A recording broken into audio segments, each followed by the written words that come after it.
Good morning. I'm Dr. Holly Park, and I teach geography here. And so we have Qays Ghazal. He is in one of my courses, World Regional Geography, and is doing a presentation on looking at the separation of countries because of border, externally drawn borders, and he'll be presenting today. Thank you so much. Good morning, everybody. I'm presenting today border separation in the Middle East, how the legacy of the Sykes-Picot Agreement and how artificial borders created geopolitical instability for a century. My name is Qays Ghazal, and this is for my Geography 120 class. As you may know, the Middle East has been a battle of control for over the centuries for many reasons, particularly the Holy Land, now known as Palestine, for its religious significance. For the last century, most of it can be rooted back to a secret agreement in 1916. This agreement, the Sykes-Picot Agreement, was part of the post-World War I era, which brought heavy punishments to the Central Powers after the end of the war, which in consequence divided the Ottoman Empire lands that were Ottoman-controlled lands in the Middle East. So, what makes the consequences of this agreement different than the others? Being drawn out by colonial powers, the modern borders in the Middle East were conceived based on resource and power allocation for the colonial state's presence. In turn, this has led to political, religious, and ethnic disputes in the area. A little bit of a historical context. Before 1916, the Middle East was largely controlled by the Ottoman Empire since 1517. Before that, it was controlled by the Mamluk Sultanate. Why the agreement happened was the Ottoman Empire controlled areas of rich history that saw the rise and fall of many of the greatest empires in the world.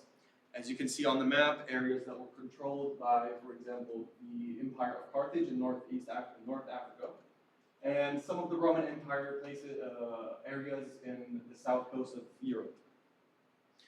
Britain and France wanted to divide these territories for the same reasons. They sought control over resource-rich and strategically important lands. Who was involved? The British Mark Sykes and Frenchman Francois Georges Picot secretly negotiated the deal. Russia was initially involved, but they had to withdraw because of the 1917 revolution. However, later they acknowledged and accepted the terms and were allocated parts of the defeated empire.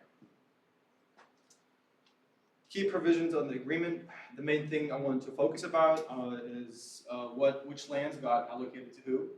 The British Empire was allocated areas of Mesopotamia, which is southern Iraq, modern-day Jordan, modern-day Kuwait, north coast of modern-day Saudi Arabia, and modern-day Palestine. France was allocated modern-day Syria, modern-day Lebanon, northern Iraq, Armenia, and parts of central southern Turkey. Russia's control was extended to Constantinople and the Bosporus Strait, and most of the provinces closest to Caucasian Russia. However, because of the agreement's terms, they had to relinquish claim over any other lands.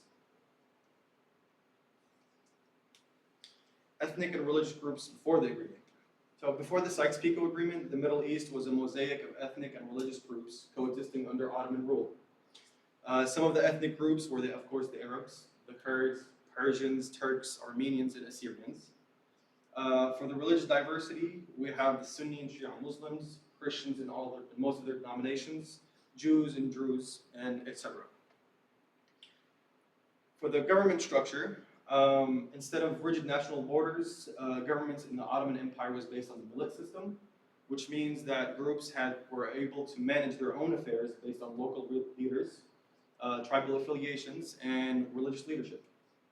However, with the imposition of these colonial borders, the natural divisions were ignored, forcing different groups into artificial states, and often lacked unifying identity.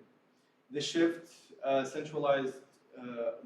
under European mandates sowed the seeds for future conflicts. Here I have a map showing an overview of the many ethnic groups that can be found in the Middle East. And within each area, you can find even smaller tribes that have their own specialized set of beliefs or ideologies. What year was that, Qays? I'm sorry? What approximately year was that? I believe it was just an overview of the areas that were occupied. For example, we have the areas of Najd, Hijaz, and Yemen Hadramawt. They had multiple different tribes, but they were classified under one kingdom. But what approximately is the center that map corresponds to? I'm not sure to be honest. For here, I have a quick timeline. Yeah. Sorry about that. Here, I have a quick timeline of consequences from 1914 to 1930. But the key dates I want to focus on is 1916, of course, is the Sykes-Picot Agreement. 1917, we have the Balfour's Declaration, which I'll come back to. 1918, we had the Ottoman Empire officially surrender from World War I. 1920, we had the San Remo Conference, which solidified the Sykes-Picot deal. Later in 1920, we had another treaty. We had a treaty called the Treaty of Sivry, which had many terms, but it mainly tried to implement a Kurdish state along with Turkish independence. But the terms didn't completely go through because of Turkish resistance. And the final one I want to note is the Cairo Conference in 1921. It solidified European control in the area, and it declared kings for the newly formed mandates. So for the long-term geopolitical impacts, as you can see on this map, we can almost not see the map in the areas of Palestine, Israel, Lebanon, Syria, and Iraq. And this map is only from 2014 to 2019, which shows how much geopolitical instability is in the area. As far as unstable borders and conflicts, we have Iraq, Syria, and Lebanon, which remain hotspots for sectarian violence. And we have the Kurdish issue. The Kurds are one of the largest people without a state, making sizable minorities in Iran, Iraq, Syria, and Turkey. If we recall the Treaty of Sivry, which dissolved the Ottoman Empire and proposed the creation of a Kurdish state, Turkey's new leader, Mustafa Kemal Atatürk, refused it, and later was replaced by the Treaty of Lausanne in 1923. In 2017, the Kurdish regional government held a vote which had 92.73% vote for independence. They were hoping that this would bolster negotiations with Baghdad, but the central government refuses talks and threatens to isolate the region. The rise of extremism and terrorism, the power vacuums created by the forced borders contributed to extremist groups exploiting regional instability. The biggest example I can provide is the Islamic State of Syria and Iraq, or better known as ISIS. This group started to gain media attention after the rise in Syria and Iraq and declaring their new caliphate. Religious entities across the entire region suffered because of it, especially the Shia Muslims and the Christians in Iraq, and even the Muslims were affected just by the association of religion.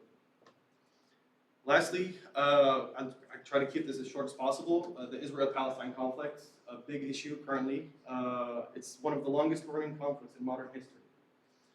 You may have heard about the October 7th attacks on Israel by the Palestinian resistance group Hamas, which media portrays as the beginning of a new conflict. However, recall the timeline of events. I mentioned a seemingly unrelated Balfour's Declaration.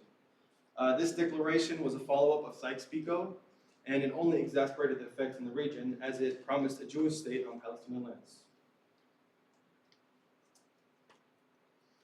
Cultural and social impacts. The identity crisis in the Middle East nations is extremely prevalent as nations struggle with their identity due to their colonial origins.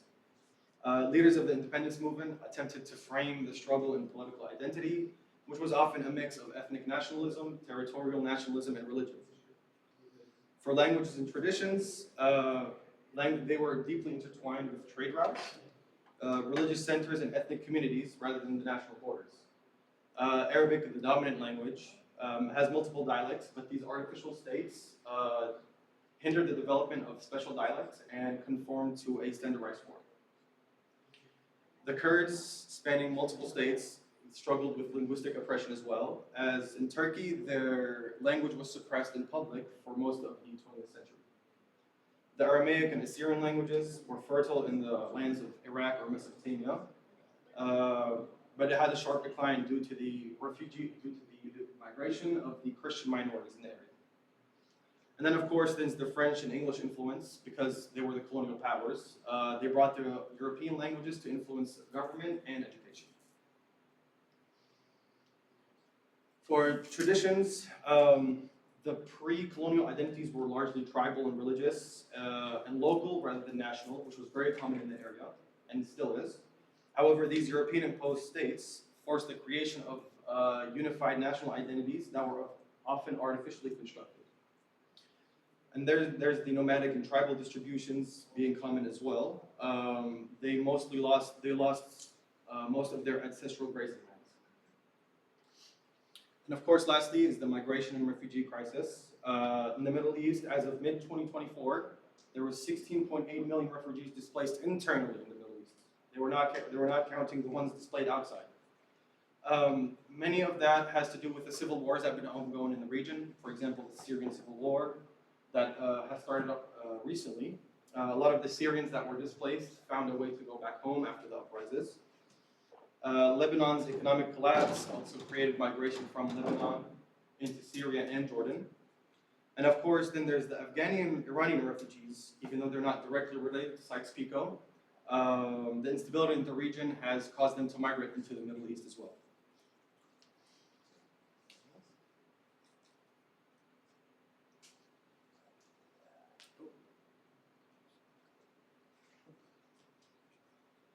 So as for modern day relevance, we have the current border disputes. We still have the issue of the Palestinian territories and Israel. And of course, now we have the Israeli forces trying to get more control into Syria after the fall of Assad's regime, and trying to gain more control in the Sinai Desert of Egypt. The rise of sectarian violence, of course, that can be seen all over the Middle East. We have the Islamic Brotherhood in Egypt, we have Hamas in Palestine trying to fight the Israelis, we have Hezbollah fighting Israel as well, and of course we have the multiple factions in Syria and Iraq fighting each other, and other outside forces. And of course there's the continued Western intervention. A lot of the policies and rules created by these colonial powers are still being translated into policies that are being created today.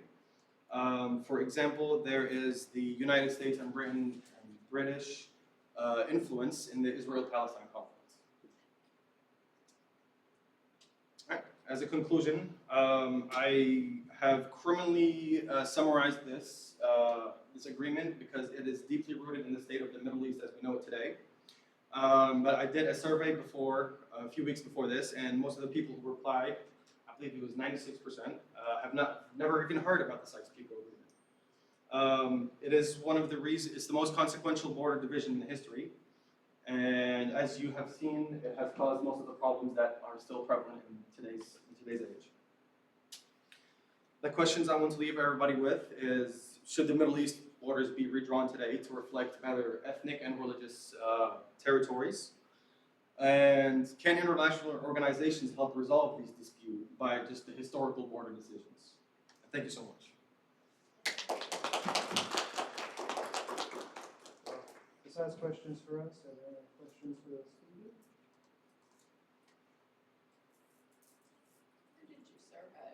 I'm sorry? You said you conducted a survey. Who did you survey? Yes, I posted it around JSU, and I posted it in Ghazal State Community College as well.